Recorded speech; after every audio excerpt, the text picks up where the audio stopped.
Tata central मनमुखी कार्यकलाप को विरोध करी गणेश एजेन्सी कर्मचारी माने सालेपुर टीपी सीओडीएल विद्युत कार्यालय सम्मुख में धारणा। टीपी सेंट्रल कंपनी अधीन गणेश एजेन्सी कर्मचारी माने नियुक्ति पाइथिबा बेले कंपनीर मनमुखी कार्यकलाप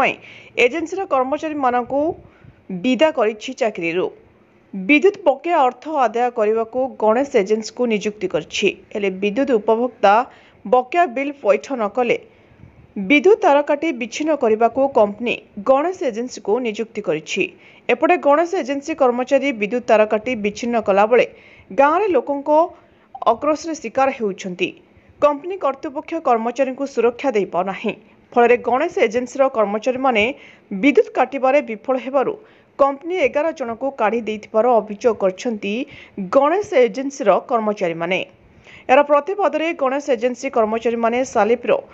टीपी सीओडीएल विद्युत कार्यालय सम्मुख में धारणा देछंती। आगामी दिन में जदि चाकरी काढ़ीथिबा कर्मचारी को नियुक्ति न करे समस्त कर्मचारी धारणा रे बसबे बोली चेतावनी देछंती। मो नाम जी संदीप कुमार दास, रायसुंडा सेक्शन सालेपुर डिवीजन। आमर भाई मैंने 10-12 जन स्टाफ थिलु ताकू विदाउट लेटर रे हमको टर्मिनेट कराई पाखापाखि 20-25 दिन हम श्री गणेश एजेन्सी सी टार्गेट फिलअप नहीं आमर एरियर कलेक्शन जोटा आमर कंज्यूमर बकेया पैसा रही जाइए से पैसा को आदाय करने फ्रांचाइज नहीं तार अंडर नहीं काम टोटाल पाखापाखि राउंड 50+ है समस्ते। 11 जन को बाहर कर टार्गेट आमको प्रथम गले तुम किसी काम नहीं ओनली तुम लाइन काटब और तुम सहित स्टाफ जी रेगुलर स्टाफ जी से पैसा कलेक्शन करेंगे। तापर बर्तमान किसी दिन पर आमको टार्गेट देले तुम लाइन काटा सहित पैसा कलेक्शन भी कर तुम सहित स्टाफ कहीं जीवेनि जदि किसी प्रोब्लेम है माने भय किसी प्रोब्लेम है ताले स्टाफ जीवे तापर ये करे ता किसी दिन पर गले तुम सहित आउ कहीं जीवेनि तुम दिन को एति टार्गेट आम प्रथम गले 10टा एमआर कर 5टा लाइन काट बर्तमान आमको कहले पर डे आप 30टा एमआर करूँ आउ 10टा एमआर सॉरी डीसी करूँ ना तुम बाहर कर दे तापर आपन गोटे ऑडियो क्लिप भी गोटा छाड़ी से आमको गोटा कहते माने एति काम यदि खर्च कर ना तुम तंटिया मारिक बाहर करदेबू ये ऑडियो क्लिप भी आम देचु तापर एमती डायरेक्ट टर्मिनेट कर देछन विदाउट नोटिस रे।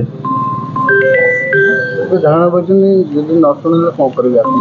आगु न सुनले आमे बर्तमान भलरे बसी कहजु आगु परिस्थिति भयावह हबो। दिनमत मुदली सालेपुर डिवीजन प्रेसिडेंट घटना है आमर DC square Salepur Ganesh agency रे पिला काम करते 10-12 जन को बिना कौन से कारण बाहर कराई गणेश एजेन्सी केते मास लागले सी आज्ञा 8 मास 9 मास आज्ञा चाकरी कले थे 10 ରୁ 12 जन पिला बाहर कर मनमुखी गोटे टार्गेट दिया दिन को 50-60टा लाइन काट ना चाकरी बाहर करदे से प्रकार धमक दे बाहर करा जो मानकर बकेया बाकी पैसा रही जाए कंज्यूमर मानकर से कह जबरदस्त पैसा आना ना तुम चाकरी विदा कर पिला जो जाऊँच लोक माड़ गाड़ी खाऊँ मैनेजमेंट जाए पहुँचुंट ये प्रकार समस्या आसूसी जहाँफल से लाइन काट पारना से पिला बाहर कराई निश्चिंत खाली गणेश एजेन्सी नुह टाटा पर आसला दिन सबू जाक एजेन्सी जो टाटा पर कंपनी मान कंट्राक्टर मान